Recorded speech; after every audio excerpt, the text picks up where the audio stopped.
Burnham is in a bind here. I mean, listeners may remember when he made this announcement last week, he was very clear. He said, I've gone as far as I can. And yet, a week later, after pretty constant pressure, there's a U-turn. Well, it's been a packed day of politics for Andy Burnham today, who's announced plans to crack down on vape, gambling and gaming shops, as well as giving clarity over the early release of PC Andrew Harper's killers.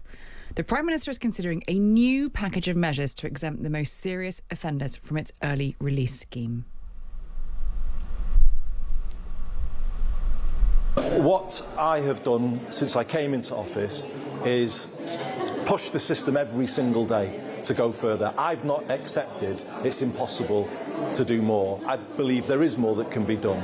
So today I have asked the Justice Secretary to present a plan in early September to Parliament to go further so that we do not have to release as many people early. And that plan will include issues like returning more foreign national offenders to their country of origin and looking at the injustice of IPP sentences, which have led to young people, or young when they were imprisoned, being in prison indeterminately, and that clearly is unfair. Well, he's also considering using parts of the female prison estate for male offenders. Policy editor for The Times, Oliver Wright, joins us now. Oliver, let's start with the Prime Minister's statement about PC Harper's killers. What did you make of that? Well, I think Burnham is in a bind here. I mean, listeners may remember when he made this announcement last week, he was very clear. He said, I've gone as far as I can. And yet, a week later, after pretty constant pressure, there's a U-turn, and he is now saying that he's asked the Justice Secretary, Alex Norris, to come up by September with a new plan that will prevent the release of PC Harper's killers and reduce the number of prisoners in general who are going to be released early. But you can't escape the feeling that, this has been somehow forced on the Prime Minister. He is obviously presenting it as, I am doing everything I can to make sure that, this doesn't happen. But that really wasn't his position a week ago. I mean, in the early days of Keir Starmer's tenure, he faltered, didn't he, with a few U-turns. Is there a danger here, despite Andy Burnham and the Burnham bounce we're seeing, that he could be accused of the same kind of thing? We might see him being bounced into these kind of U-turns.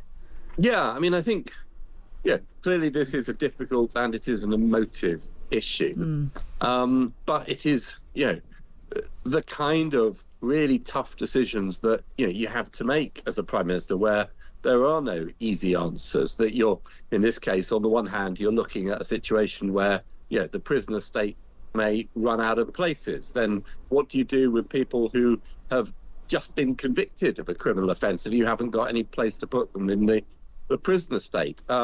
It's all very well to say you're going to look to get rid of more foreign prisoners, but that was something that the previous government had made a priority. I'm not sure exactly what the new government thinks it is going to be able to do that is different in that. Indeterminate sentences is a scandal, as Burnham says, that's been going on for many years. But, it is unclear at this stage how many prison places that would free up. These are difficult and in some ways intractable problems. Burnham is saying that he has got a plan, but at the moment, at least, we don't know exactly what that plan is and whether or not it will be successful. The petition to stop Jesse Colin and Albert Bowers from being released has now more than 900,000 signatures. Is there a suggestion, do you think, that Burnham's tendency to be liked could be coming into force here, reading the room and seeing which way the wind's blowing? That's what his critics would say. He, of course, would say no. Actually, it's not a question of being liked. It's a question of the fact that, I understand this concern and I want to do something about it. But, to go back to, the sort of earlier point, if he thought that, why didn't he say that last week? What about his plans for banning vape, gambling and gaming shops? Yeah. So this was the government's announcement into the day to sort of clean up high streets. He is changing the law. As it currently stands, local authorities have to sort of give presumption in favour of allowing new gambling shops to open. That will be taken away. He's also giving some increased powers to local authorities to shut down vape shops where there's sort of suspicion of illegality going on. At the moment, they can only shut them down for 6 months. This will allow them to shut them down for 12 months, and it will also make it easier for local authorities to prevent new vape shops from operating in the first place. They are, they may make some difference around the edges. I don't think this is a sort of a major announcement. I don't think it's going to sort of change the face of many high streets. And that is a much longer and more difficult piece of work. Well, that's the question, isn't it? And what would that take? Is that why is he not announcing measures to do all of that now, do you think? Well, I mean, I think there is a limit to what governments can do. I mean, the high streets are as they are at the moment.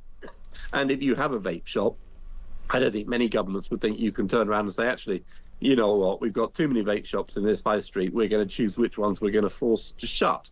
That's clearly not something that's particularly practical. What you have to do is to somehow change the economics so that other shops can be profitable. And you've seen some work on this in terms of what they're trying to do on business rates, reduce business rates for pubs, coffee shops, other types of shops on the high street. But the way in which people shop has changed, and this is something that Starmer's government grappled with, and what it requires is sort of quite a lot of sort of civic leadership by local councils, communities, with support from government, with money, of which there isn't much around. And that's going to be a process that isn't measured in months, is measured in years. And why are the Conservatives and Reform criticising this policy? Well, partly because it's Labour. I mean, in office, listeners may remember the Conservatives have quite similar policies. Boris Johnson's levelling up agenda, for example, was really about this. It was about saying that part of the reason why many people are feel that the sort of country is not what they'd like it would be, why they feel disillusioned with politics, is because what they see in their daily lives. And Andy Burnham knows that acutely. I mean, I went up to Makerfield.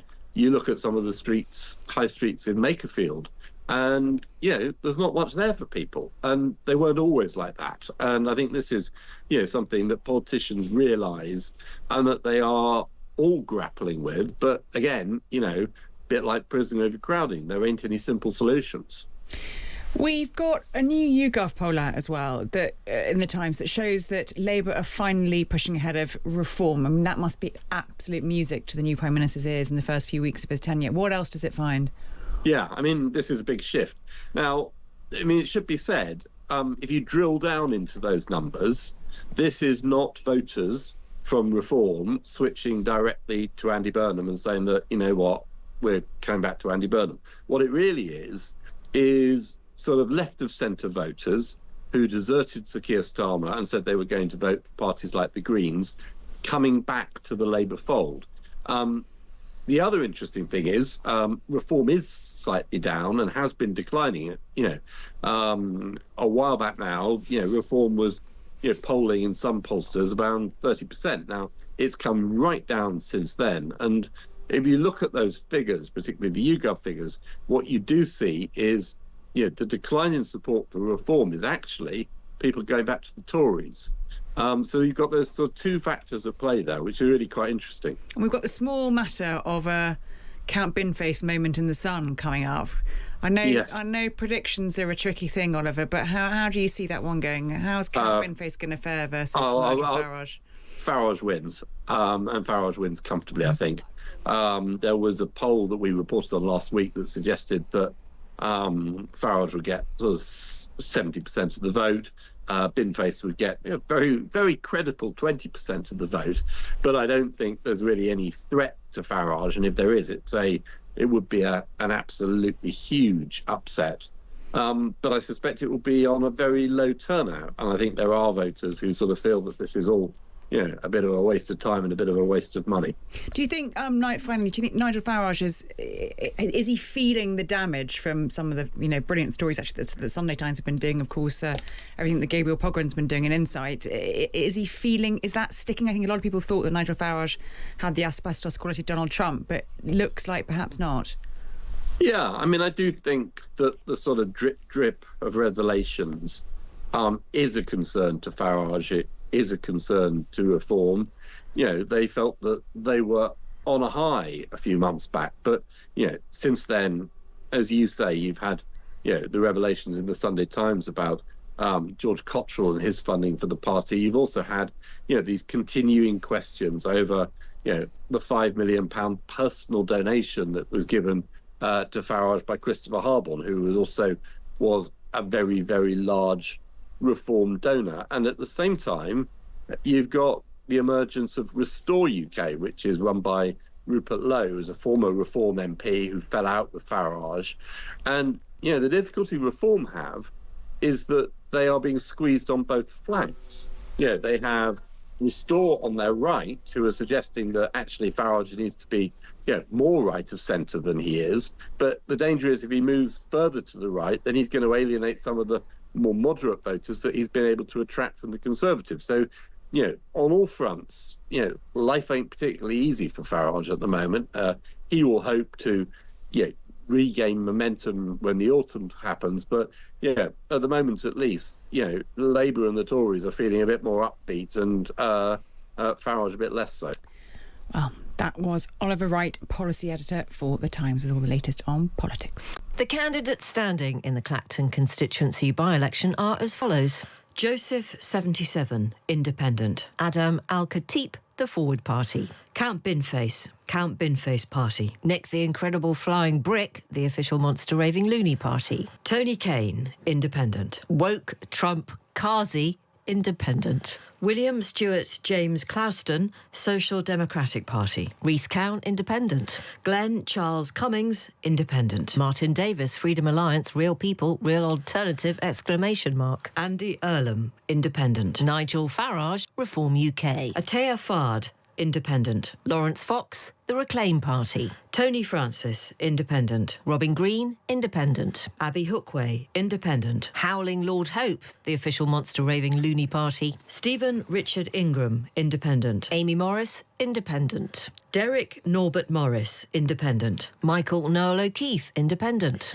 Martin O'Brien, Independent. Nick Pellas, Independent. Ketan Kumar Pipalia, UK Voice, Safer and Stronger UK. Daniel Pocock, Independent. James Ransley, Consensus Party candidate. Jerry Smith, Independent. Kai Stevens, British Democrats. John Stevens, Rejoin EU. Baron von Thunderclap, the official monster raving loony party. Pamela Walford, Independent. Marcus White, Everyone is God Party. Mark Wilkinson, Independent.